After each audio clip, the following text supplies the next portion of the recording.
Do you really think time can break a true warrior?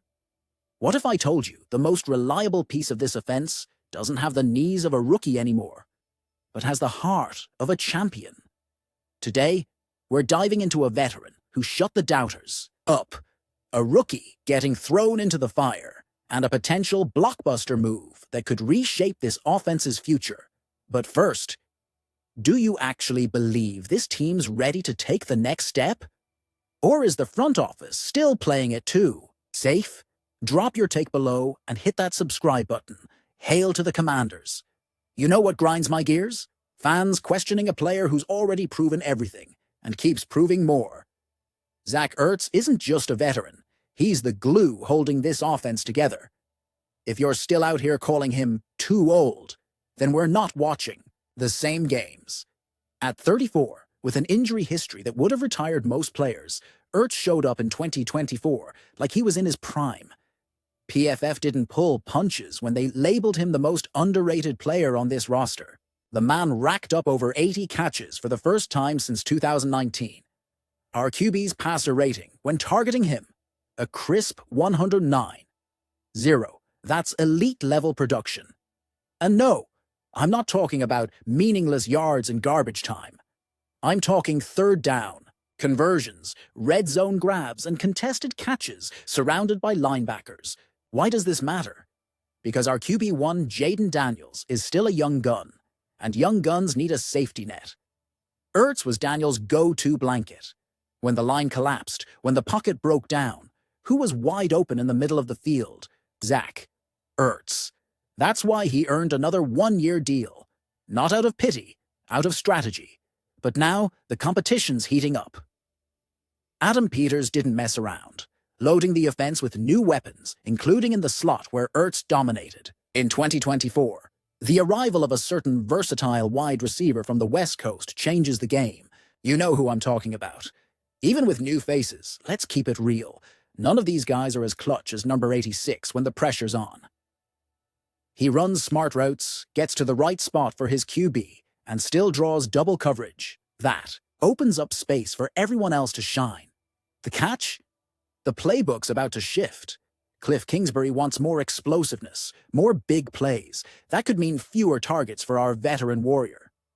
So here's the question. Can this team balance experience with speed? Or will they make the mistake of overlooking the guy who carries this offense in crunch time? If Ertz gets slept on again, this time by his own team, we've got a problem. But hold up, because what's coming next is even more concerning. The future of Jayden Daniels' protection is in the hands of a rookie, who's already being called weak. It's wild how fast the NFL can take you from hero to zero. And for rookies, the spotlight's even harsher. Josh Connolly Jr. was a first-round pick to anchor the offensive line of the future, a $16 million investment. But now, analysts are whispering he doesn't have the strength to start in the NFL. Excuse me? Let's rewind.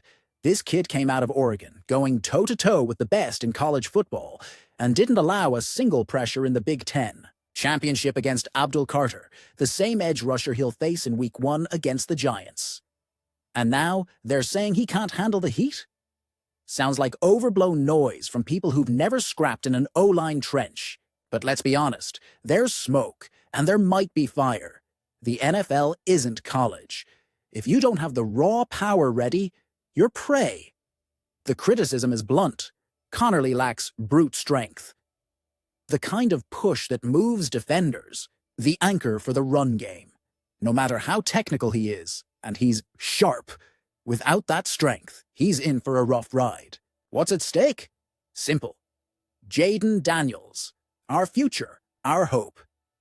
In 2024's final 4 weeks, he took a beating. Some games saw pressure rates over 37%. That's unacceptable. That's why the front office went big and brought in Laramie Tunsil. But on the other side, it's still a question mark. If Connerly pans out, we're looking at a brick wall with Cosme, Biadas, and Coleman, rounding out one of the league's best O-line units. If he flops, Daniels is running for his life again. And this time, defenses have tape on him. They'll hunt his weaknesses. They'll test the kid. Now, let's not bury Connerly before he starts. He's young, technically sound, and has held his own against top talent. He just needs time, physical development, and a little patience. But that patience has to be smart. Being a first-rounder doesn't mean he should play every snap from day one. The coaching staff needs to be strategic, put him in favorable spots, build his strength, and protect the investment. Here's the thing. If Connerly shuts down Carter in week 1, that's a statement to the league. But if he gets exposed early, the pressure will be relentless. Speaking of pressure, are you ready for a potential game-changer in the offense? Because there's a big name out of New Orleans that could shake up everything in Washington. Buckle up, Commanders fans, because this one could be the off-season's biggest bombshell. You know those rumors that can shift a franchise's trajectory? Yeah, this is one. Word on the street is Chris Oliv might be on the trade block, and if Washington's got the guts, they need to go all in. Here's the deal. New Orleans is a mess. New head coach, a salary cap in shambles, and their quarterback situation. Let's just say Derek Carr's retirement left a void nobody seems ready to fill.